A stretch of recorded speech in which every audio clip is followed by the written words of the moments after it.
Hello dear students, আজকে common grammatical mistake থাকে আবারও এরকম কয়েকটি বাক্য আমি তোমাদের সাথে আলোচনা করব। চলো সেই বাক্যগুলো আজকে কি আছে। এর আগে এরকম অনেক গ্রামাটিক্যাল মিস্টেক থাকে, এরকম কয়েকটা ভিডিও বানানো হয়েছে, তো পারলে তোমরা সময় করে সেগুলো দেখে নিও। আজকের ভিডিও ডেসক্রিপশানে আমি সেই লিঙ্কগুলো দিয়ে দেবো, পারলে তোমরা দেখে নিও। তো আজকে যে কয়েকটি বাক্য আছে সেগুলো চলো দেখে নেওয়া যাক। প্রথম বাক্যে আছে যে হি ইজ গুড ইন ইংলিশ। সাধারণ একটা মিস্টেক, সে ইংরেজিতে ভালো। যদি কেউ কোনো কিছুতে ভালো হয়, গুড অ্যাড করতে হয়, ইন করা হয় না। এখানে ইন না হয়ে অ্যাড হবে। Okay, he is good at English. Next কি বলছে? নেক্সট বলছে Suman can speak English good. Suman ইংরেজিতে বেশ ভালো কথা বলতে পারে। এখানে দেখতেই পাচ্ছ যে গুড শব্দটি, এই গুড শব্দটি না হয়ে হবে কি ওয়েল, WELL। কেন? এখানে আমার দরকার একটা অ্যাডভার্ব। সে ভালো ইংরেজিতে কথা বলতে পারে। কেমন কথা বলতে পারে? ভালোভাবে কথা বলতে পারে। তাহলে স্পিক ভার্বের মডিফায়ার দরকার, সে হলো অ্যাডভার্ব। আমরা জানি ভার্বের যে গুণ বিচার করে তাকে অ্যাডভার্ব বলে, কিন্তু এই যে গুড শব্দটি দেখতে পাচ্ছ এটা একটা অ্যাডজেক্টিভ তথা নাউন আকারে কাজ করে।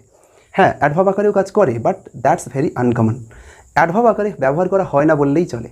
অ্যাডজেক্টিভ তথা নাউন আকারে ব্যবহার করা হয় গুডকে, অ্যাডভার্ব আকারে নয়। কিন্তু ওয়েল শব্দটি অ্যাডভার্ব তথা অ্যাডজেক্টিভ আকারে কাজ করে। এখানে ওয়েল শব্দটি অ্যাডভার্ব আকারে কাজ করছে, তাহলে গুড না হয় এখানে কি হবে? Well. Suman can speak English well. আশা করি বুঝতে পারলে। চলো নেক্সট কি বলা হচ্ছে? হিজ স্পিচ, তার বক্তৃতা, is different than mine. Mine মানে কি?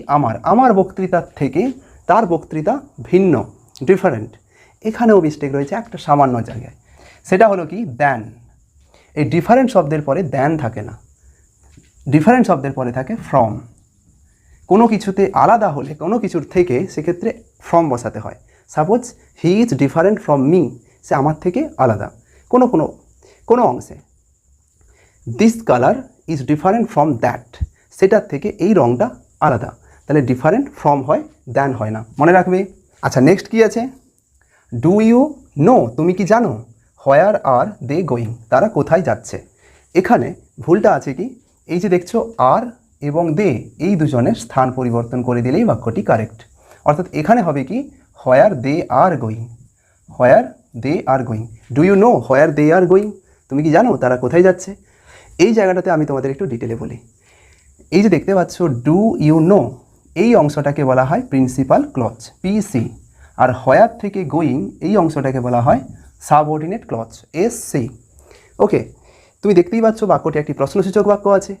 আর প্রশ্নসূচক বাক্যের নিয়ম হলো কি, যে সাবজেক্টের আগে অক্সিলারি ভার্ব থাকবে, সাবজেক্টের আগে অক্সিলারি ভার্ব থাকবে। যেমন দেখতে পাচ্ছ ইউ একটা সাবজেক্ট আর ডু একটা অক্সিলারি ভার্ব, তো ইউর আগে ডু অক্সিলারি ভার্ব আছে।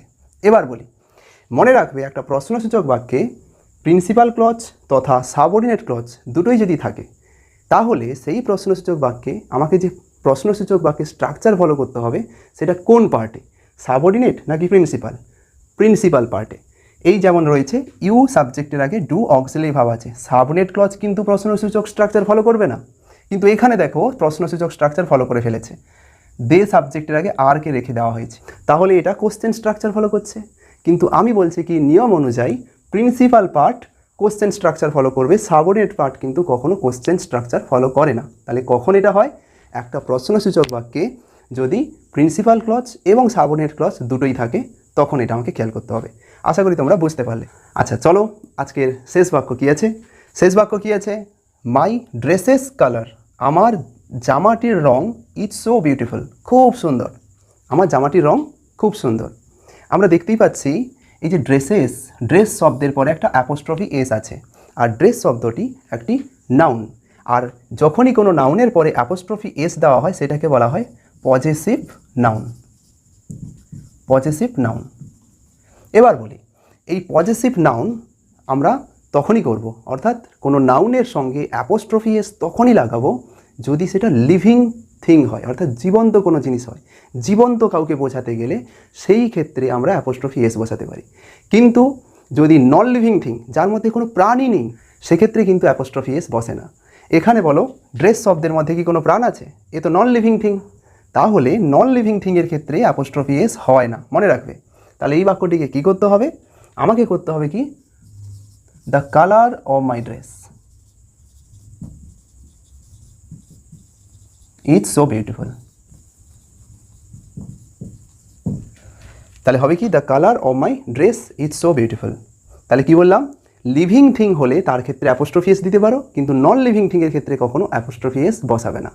আমি যদি বলি কলমটির দাম কি করে দিলাম, আমি লিখছি দ্য পেনস প্রাইস, আর যাই হোক পেনস প্রাইস, রং, এটা হবে না। তুমি দেখতেই পাচ্ছ পেনের তো আর প্রাণ নেই, কলমের তো আর প্রাণ নেই, কিন্তু অ্যাকচুয়ালি কলমের মধ্যে অনেক প্রাণ আছে। যাই হোক, দ্যাট ইজ হিডেন মিনিং, সেটা তো নিহিত অর্থ। তো পেনের মধ্যে যেহেতু প্রাণ নেই, নন লিভিং থিং, সেক্ষেত্রে অ্যাপোস্ট্রফি এস হবে না। এই বাক্যটাকে ঘুরিয়ে কি লিখতে হবে, দ্য প্রাইস, আমাকে লিখতে হবে কি, the price of the pen, কলমটির দাম, এই অর্থে the price of the pen. তাহলে আমরা এরকম পজিটিভ বা অধিকার বোঝাতে গেলে এরকম যদি নন লিভিং থিং হয়, সেই নন লিভিং থিংকে অফের পরে পাঠিয়ে দেবো। ওকে, আজকে এখানেই থামছি, দেখা হচ্ছে পরের ভিডিওতে। Till then all the best, সকলে ভালো থাকো, সকলকে সাথে নিয়ে এগিয়ে চলো।